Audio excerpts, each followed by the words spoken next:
अगर आप लोग स्टॉक मार्केट में इन्वेस्टमेंट करते हैं तब यहाँ पर आप लोगों ने कभी न कभी तो सोचा होगा कि रिलायंस इंडस्ट्रीज के शेयर्स में इन्वेस्टमेंट करना चाहिए, और अगर आप लोगों ने यहाँ पर इन्वेस्टमेंट किया होता तो आप लोगों को बहुत ही ज्यादा अट्रैक्टिव रिटर्न्स कमाने को मिलते थे। लेकिन अगर आप मल्टीबैगर शेयर में इन्वेस्टमेंट करना चाहते हैं over the period of time के लिए, तब यहाँ पर अगर आप लोग इन्वेस्टमेंट करते हैं रिलायंस इंडस्ट्रीज के शेयर्स में, तब आपके सामने ऐसे बहुत सारे चांसेस हो सकते हैं जहां पर आप इस कंपनी के शेयर्स में इन्वेस्टमेंट करके अट्रैक्टिव अमाउंट ऑफ डिविडेंड कमा सकते हैं। तो चलिए आज की वीडियो में डिस्कशन करते हैं रिलायंस इंडस्ट्रीज के शेयर्स के बारे में। रिलायंस इंडस्ट्रीज के शेयर्स ने अभी तक अपने इन्वेस्टर्स को मल्टीबैगर रिटर्न दिए हैं, और इसके अलावा मार्केट में और भी ज्यादा ग्रोथ आ सकती है रिलायंस इंडस्ट्रीज के शेयर्स में। तो चलिए आज की वीडियो में जानते हैं कि इस कंपनी के फंडामेंटल कितने ज्यादा स्ट्रॉन्ग हैं, यहाँ पर आपको इन्वेस्टमेंट करना चाहिए अभी कि नहीं करना चाहिए। हर एक चीज के बारे में आज की इस वीडियो में डिटेल में डिस्कशन करेंगे। लेकिन अगर आप लोग स्टॉक मार्केट में इन्वेस्टमेंट करना चाहते हैं और आपके पास एक डीमैट अकाउंट नहीं है, तो डीमैट अकाउंट ओपन करने के लिए टॉप 3 ब्रोकर्स का लिंक मैंने आपको डिस्क्रिप्शन में दिया है, वहां पर जाकर आप डीमैट अकाउंट ओपन कर सकते हैं और स्टॉक मार्केट में इन्वेस्टमेंट करना स्टार्ट कर सकते हैं। तो चलिए जानते हैं रिलायंस इंडस्ट्रीज के बिजनेस मॉडल के बारे में, रेवेन्यू मॉडल के बारे में और कंपनी के फाइनेंशियल्स के बारे में। सबसे पहले अगर रिलायंस इंडस्ट्रीज के बिजनेस मॉडल की बात की जाए तो रिलायंस इंडस्ट्रीज का बिजनेस बहुत ही ज्यादा फैला हुआ है, और यहाँ पर रिलायंस इंडस्ट्रीज ने मल्टीपल सेक्टर्स में अपने बिजनेस को डाइवर्सिफाई किया है।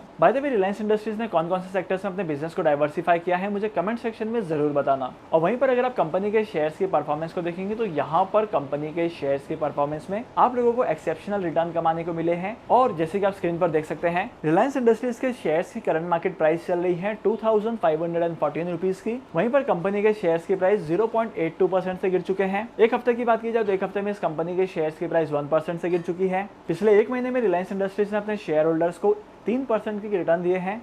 और वहीं पर अगर एक साल की बात की जाए तो एक साल में इस कंपनी के शेयर्स ने सिर्फ 2% के रिटर्न दिए हैं। लेकिन अगर आप लोगों ने 5 साल पहले इस कंपनी के शेयर्स में इन्वेस्टमेंट किया होता 10,000 रुपीज का भी, तब भी यहाँ पर आपको 10,000 रुपीज के इन्वेस्टमेंट पर आपको 152% के रिटर्न कमाने को मिलते थे। अगर आप लोगों ने इस कंपनी के शेयर्स में इन्वेस्टमेंट किया होता तो आपके इन्वेस्टमेंट की जो ग्रोथ है वो काफी ज्यादा एक्सपोनेंशियल होती थी। वहीं पर अगर आप मैक्सिमम परफॉर्मेंस को देखेंगे तो यहाँ पर पिछले 20 सालों में 5000% से भी ज्यादा के रिटर्न जनरेट हुए हैं। और जिस तरीके से रिलायंस इंडस्ट्रीज का बिजनेस फैला हुआ है उस तरीके से कंपनी के रेवेन्यू के बहुत सारे सोर्सेस हैं, इसकी वजह से इस कंपनी का जो रेवेन्यू है वो काफी ज्यादा ग्रो करते हैं। तो चलिए सबसे पहले जानते हैं कंपनी के फाइनेंशियल्स के बारे में। और सबसे पहले कंपनी के फाइनेंशियल्स में हम लोग बात करेंगे कंपनी के इनकम स्टेटमेंट की। अब जैसे कि आप कंपनी के इनकम स्टेटमेंट को देख रहे हैं, यहाँ पर कंपनी का जो रेवेन्यू है वो लगातार इंक्रीज होते जा रहा है। कंपनी का earning before interest, tax and depreciation का अमाउंट भी इंक्रीज होते जा रहा है। वहीं पर अगर कंपनी के नेट इनकम की बात की जाए तो कंपनी का नेट इनकम भी काफी तेजी से ग्रो करते जा रहा है। पिछले साल इस कंपनी का जो नेट इनकम था वो 60,000 करोड़ का था। वहीं पर इस साल इस कंपनी का जो नेट इनकम है वो 66,000 करोड़ के आसपास का है।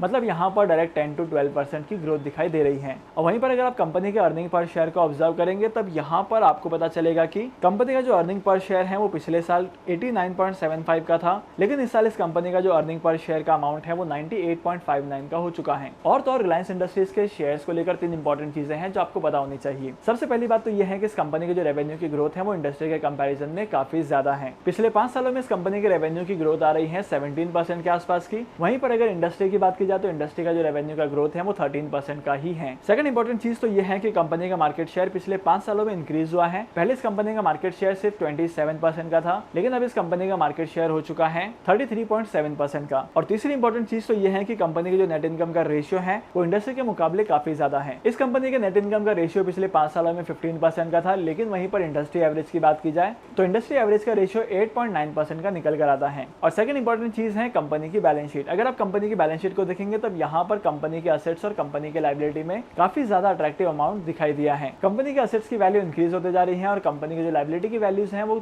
थोड़ी सी कम होते जा रही है। अगर किसी भी कंपनी की लायबिलिटी की वैल्यू कम होती है तो इसका मतलब यह है कि उस कंपनी के लिए ये प्रॉफिटेबल बात है। और सेकंड इंपॉर्टेंट चीज यह है कि अगर आप करंट रेशियो को ऑब्जर्व करेंगे, मतलब वर्किंग कैपिटल के रेशियो को ऑब्जर्व करेंगे, तब यहाँ पर आपको पता चलेगा कि रिलायंस इंडस्ट्रीज का करंट रेशियो भी बहुत ज्यादा है। मतलब रिलायंस इंडस्ट्रीज अपने वर्किंग कैपिटल को मैनेज कर सकती है और रॉ मटेरियल की रिक्वायरमेंट को भी फुलफिल कर सकती हैं। इसके बाद last but not the least अब हम इस कंपनी के कैश फ्लो स्टेटमेंट को ऑब्जर्व करेंगे। अब जैसे कि आप यहाँ पर कैश फ्लो स्टेटमेंट को देख रहे हैं, कंपनी का जो नेट चेंज इन कैश है वो इंक्रीज होते जा रहा है। पिछले साल माइनस में था तो इस साल प्लस में आ चुका है। वहीं पर अगर आप चेंज इन वर्किंग कैपिटल की बात करेंगे तो चेंज इन वर्किंग कैपिटल भी पिछले साल के कंपैरिजन में कम हुआ है। पिछले साल माइनस में 5,000 करोड़ का था, लेकिन इस साल माइनस में 3,000 करोड़ का है। मतलब इसकी वैल्यू 2,000 करोड़ से ड्रॉप हुई है। इसके बाद अगर आप कैपिटल एक्सपेंडिचर का अमाउंट देखेंगे तो यहाँ पर कैपिटल एक्सपेंडिचर का अमाउंट बहुत बड़ा है। लेकिन वहीं पर अगर आप कंपनी के फ्री कैश फ्लो को देखेंगे तो यहाँ पर इस कंपनी के फ्री कैश फ्लो में भी उतना ज्यादा अमाउंट है। तो चलिए अब हम जानते हैं कंपनी के शेयर होल्डिंग पैटर्न के बारे में। और कंपनी के शेयर होल्डिंग पैटर्न से हम लोगों को ये पता चलता है कि कंपनी के शेयर्स में कितनी ज्यादा स्ट्रेंथ है। सबसे पहली बात, अगर आप कंपनी के प्रमोटर होल्डिंग को देखेंगे तब यहाँ पर कंपनी के प्रमोटर्स ने 49% के स्टेक को होल्ड किया है। म्यूचुअल फंड ने 6.18% के शेयर्स को होल्ड किया है। अदर डोमेस्टिक इंस्टीट्यूशंस ने 9.54% के शेयर्स को होल्ड किया है। FIS ने 21.91% के शेयर को होल्ड किया है। वहीं पर रिटेलर्स एंड अदर पार्टीज की बात की जाए तो इन्होंने 13% के आसपास के शेयर्स को होल्ड किया है। देखो, रिलायंस इंडस्ट्रीज एक ऐसी कंपनी है जहां पर हर कोई इन्वेस्टमेंट करना चाहता है। मार्केट की सबसे पुरानी कंपनी है जो अपने इन्वेस्टर्स को अट्रैक्टिव अमाउंट ऑफ डिविडेंड देती है।